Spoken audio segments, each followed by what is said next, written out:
नमस्कार, स्वागत है आपका इस स्वास्थ्य क्रांति के हो रहे कार्यक्रम में, जिसका शीर्षक होता है सिर्फ 3 मिनट सुधारे आपका सेहत। आप सभी के लिए आज जो हमारा ये वीडियो है, ये ऐसे एक बीमारी के है जिसके बारे में मैंने एक लेख लिखा था अभी कुछ दिनों पूर्व। इस बीमारी का नाम होता है क्रोनिक फैटिग सिंड्रोम। इस बीमारी में अनेकों लक्षण ऐसे होते हैं जो हमें अलग अलग बीमारियों का सूचक देते हैं। क्योंकि इस बीमारी के लिए कोई एक जांच होती नहीं, बल्कि ये डॉक्टर के तजुर्बे और डॉक्टर से अपने आंकलन पे तय होता है कि क्या ये मरीज़ को ऐसी बीमारी है, और फिर उस मरीज़ के हिसाब से उसकी दवाइयाँ दी जाती हैं। तो लक्षण क्या होते हैं? प्रमुखता से अगर लक्षण की बात करें तो लक्षण में आता है हाथ पैर में दर्द, ऐंठन होना, बहुत ज़्यादा थकान होना, कमजोरी होना। ऐसा लगता है आपको कि आमतौर पे अगर आप कुछ कदम चले, कुछ देर तक खड़ा हैं, तो आप बैठ जाएं, आराम करें, सो जाएं। जो रोज़मर्रा की चीज़ें जैसे आप कर पाते थे वैसा आप नहीं कर पाते। ज़्यादातर औरतों में पाया जाता है जो 40 और 40 साल के बाद के हैं। पुरुषों में भी 40 उम्र के बाद ये चीज़ें होती हैं। इसमें होगा क्या, अजीब सी थकान होगी। पहले आपको इतनी थकान नहीं होती थी, कुछ दिनों के बाद आपको बहुत ज़्यादा थकान होने लगेगी। आपको लगेगा कि मैं कुछ दूर चलता हूँ, थक जाता हूँ, मुझे चलना फिरना नहीं, आलस आ जाएगा, लगने लगेगा आप बहुत जल्दी थक रहे हो। और अजीब सी बात इस थकान में ये होती है कि थकान जो आम तौर पे हमें होता है वो आराम करने के बाद ठीक हो जाता है। इसका थकान आराम करने से भी ठीक नहीं होता। रात में नींद नहीं आती, भूख कम हो जाती है, बेचैनी घबराहट सी होने लगती है। बहुत बार ऐसा लगता है कि हम व्याकुल हैं, अशांत हैं। कभी कभी मरीज डिप्रेशन में जाते हैं, किसी से बातचीत नहीं करते, उतनी ज़्यादा अलग रहते हैं, चिड़चिड़ापन सा हो जाता है। इनके अलावा कभी कभी चक्कर भी आता है। अगर आप खड़े हो, आप चल रहे हो तो लगे कि हल्का चक्कर आ रहा है। भूख मर सी जाती है।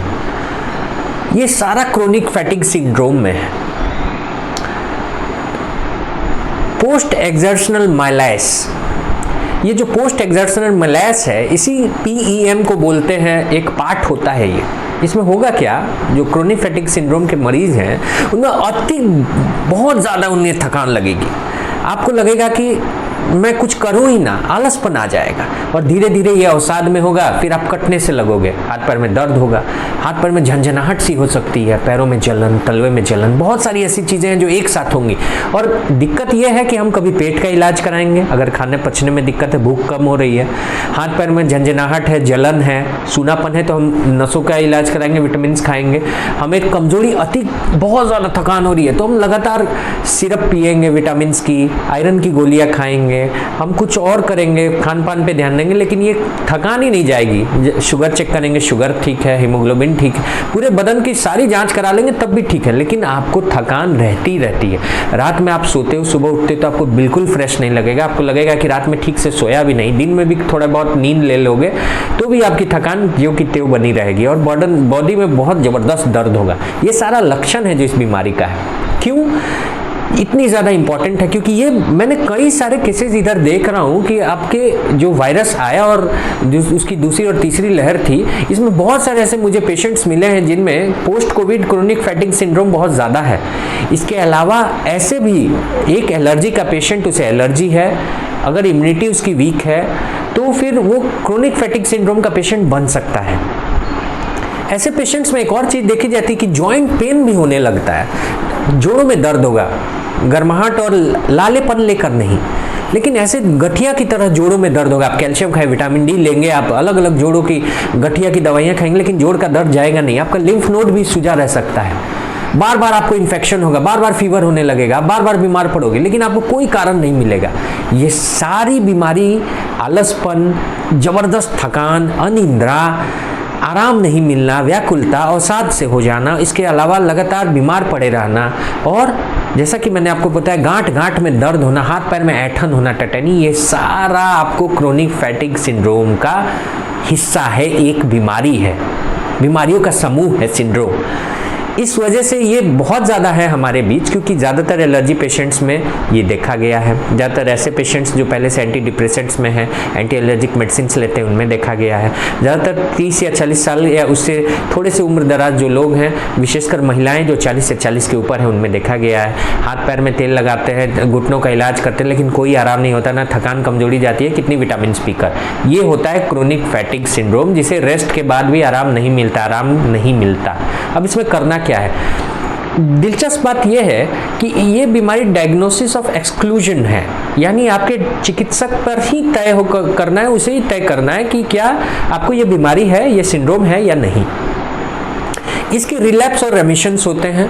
कुछ महीनों के बाद ये बीमारी बिल्कुल गायब हो जाएगी, आपको लगेगा आप ठीक है, और फिर पुनः कुछ महीनों के बाद ये फिर से आ जाएगी। तो रिलैप्स रेमिशंस ये बार बार हो सकता है, अपने आप चला जाना, वीनिंग और फिर से राइजिंग फेज आता है इसका। लेकिन ये बीमारी डायग्नोसिस करनी बहुत इंपॉर्टेंट है, क्योंकि कई सारे ऐसे पेशेंट्स हैं हमारे बीच, आपके सहयोगी, आपके रिलेटिव्स, आप खुद, जिनके अंदर ये बीमारियों का समूह है, और हम हर एक बीमारी का अलग अलग इलाज कराते हैं, लेकिन हम नहीं जानते कि ये बीमारी ही खुद में एक बहुत बड़ा विकराल रूप ले रही है।